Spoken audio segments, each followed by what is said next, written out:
Hola a todo el mundo otra vez y bienvenidos al canal de Capmacetum.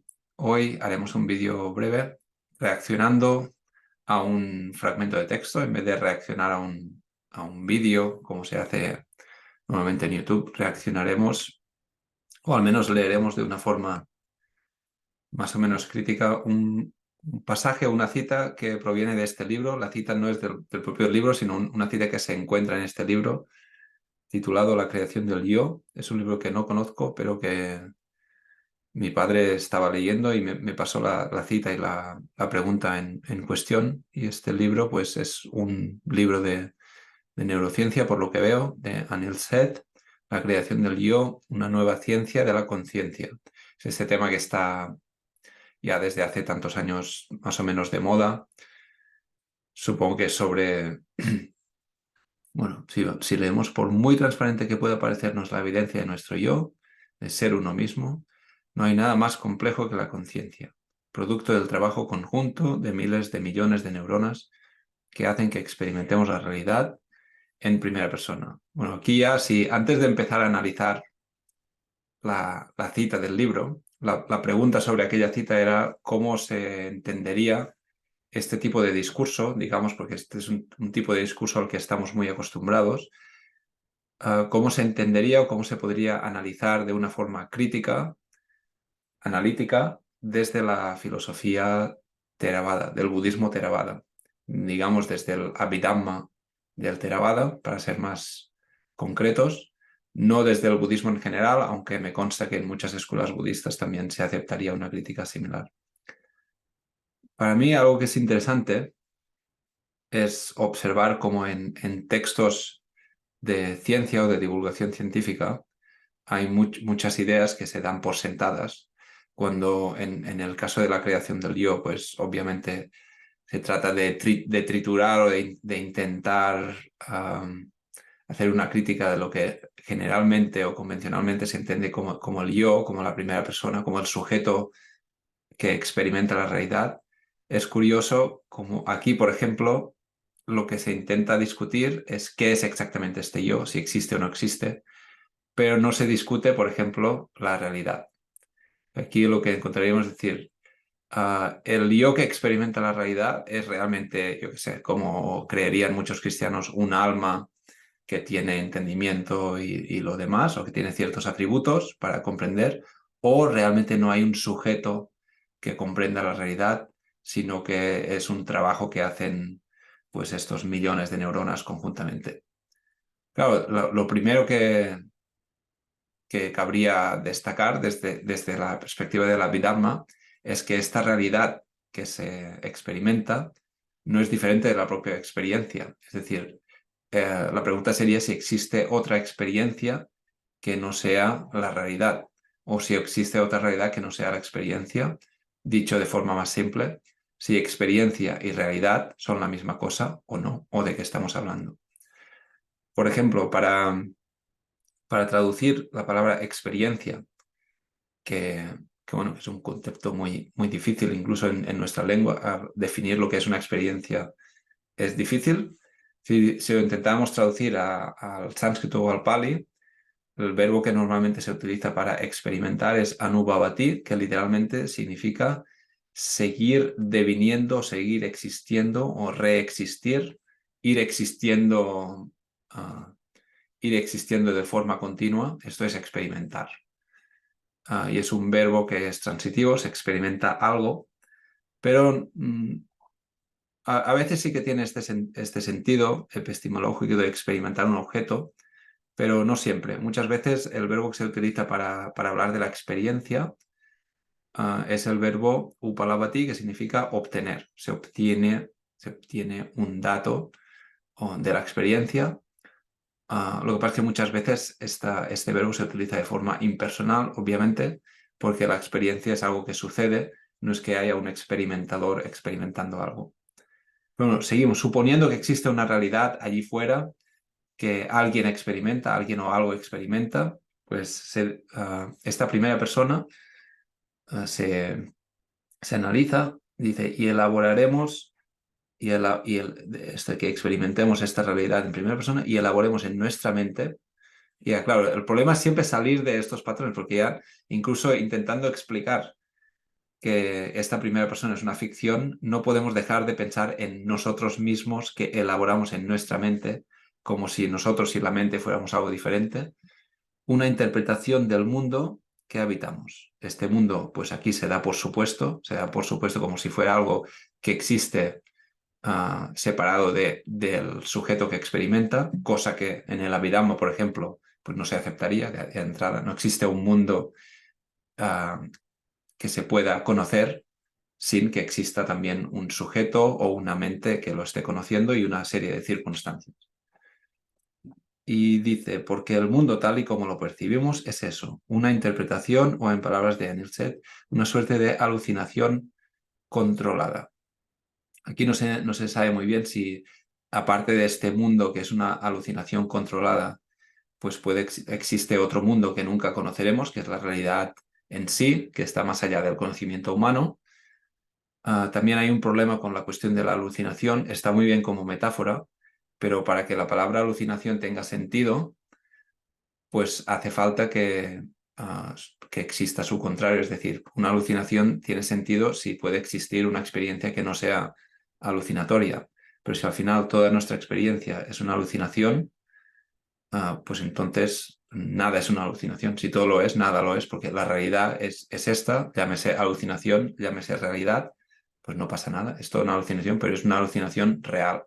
Y este es un problema que, bueno, que también pues, ocurre muy a menudo en discusiones sobre neurociencia, sobre cómo funciona la mente, cuando se propone que el cerebro es la mente, etcétera, etcétera. Nuestras mentes, otra vez con nuestras mentes, como, ¿quiénes somos nosotros? Si al final es una alucinación, ¿a quién pertenece la mente? Supongo que quiere decir las mentes, es decir, el producto del cerebro, de los cuerpos que en el DNI pone que son nuestros, construyen para nosotros, otra vez el nosotros, un universo de colores, formas y sonidos, que es mediante esta construcción que interactuamos y nos relacionamos con el mundo y con los demás.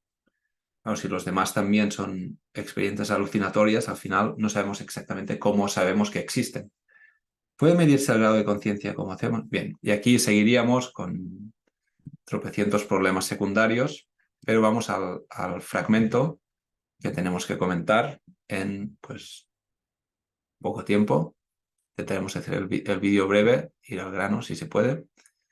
La cita es esta que ven aquí, la del centro, es una cita de David Chalmers, que tengo el gusto de conocer, pero el tal Chalmers dice o dijo, es innegable que algunos organismos son sujetos de experiencias.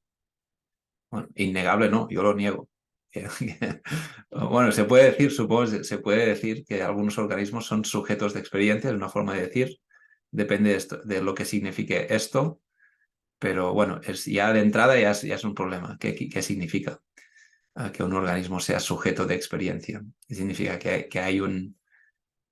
¿Qué significa? Es el problema. Que una cosa es el organismo, la otra es quién es el sujeto de la experiencia de tal organismo.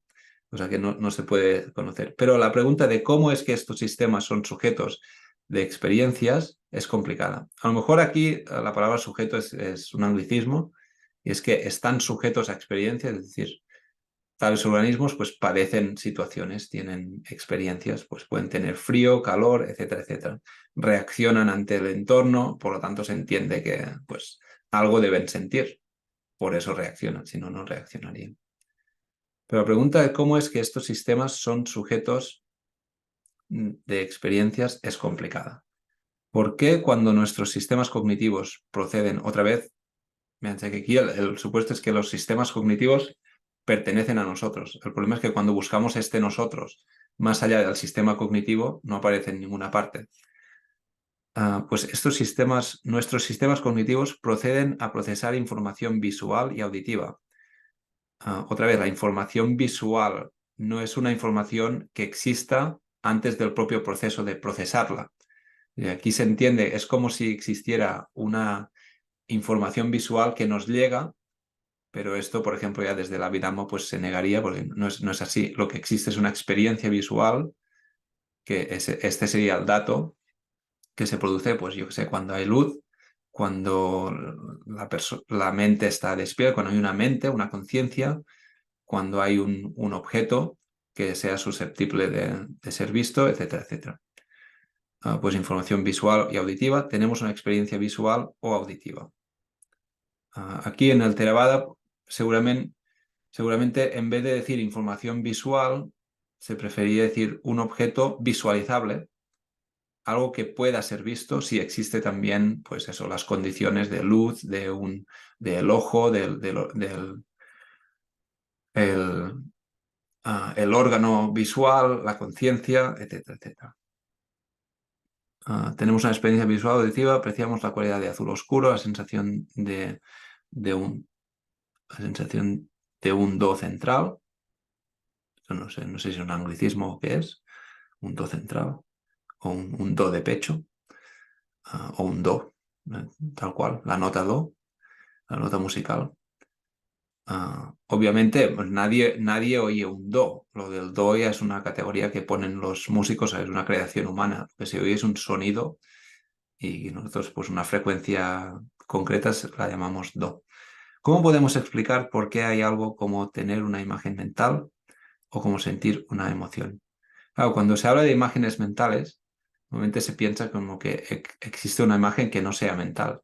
El problema otra vez sería que, al menos desde el punto de vista budista, no existen imágenes mentales y no mentales. O existe una imagen o existe un concepto, pero una imagen mental, pues en principio no existe. Si es imagen, es imagen y tiene las características pues, de color, de tono, etcétera, etcétera. Y si no, es un concepto. En principio, todas las imágenes pues, serían procesadas por la mente, por lo tanto, todas las imágenes incluyen la mente y son mentales. No existen imágenes que no sean mentales. Esto desde la Abhidhamma. Hay un consenso bastante general en torno a la idea de que las experiencias nacen de una base física, pero carecemos de una buena explicación de por qué y de cómo.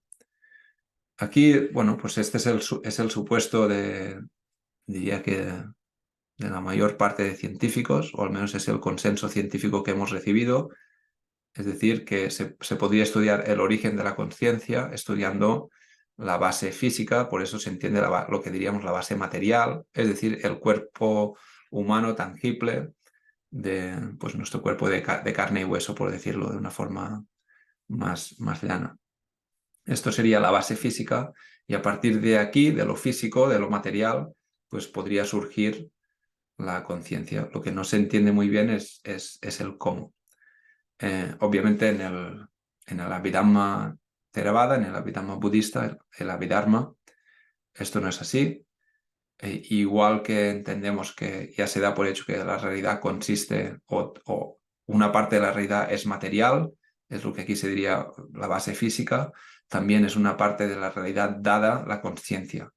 Y aquí se trabaja desde un punto de vista más, si se quiere, fenomenológico, es decir, igual que la materia nos viene dada, es algo que forma parte de nuestra experiencia, que se puede más o menos definir, también la conciencia es algo que conocemos, que sabemos que existe y no podemos ir más allá, simplemente son elementos que vienen dados en la realidad, lo llamamos los 5 agregados de la realidad, los tipos de experiencia posible, pero hay varias formas de clasificarlo. Lo que sí que en general en el budismo pues sí que se habla de nama y rupa, o la parte más que es mente y conciencia y la parte que es material. Pero ambas son necesarias y están en una relación dialéctica. Es imposible pensar que exista esta base material si no existe mente y viceversa. Y la pregunta luego continúa, ¿por qué el procesamiento físico da origen a una rica vida interior? Bueno, esto ya es un lenguaje que no es ni científico, es un lenguaje de andar por casa. El procesamiento físico es algo que no se entiende muy bien lo que significa y el hecho de que dé origen a una rica vida interior, pues interior ¿de qué? ¿Del estómago, del pulmón o de dónde? Esto ya es la forma que estamos acostumbrados a leer en la divulgación científica, pero a nivel filosófico pues está a 100 leguas incluso de, yo que sé, la filosofía presocrática o del Buda o de cualquier filósofo que se haya tomado la experiencia en serio.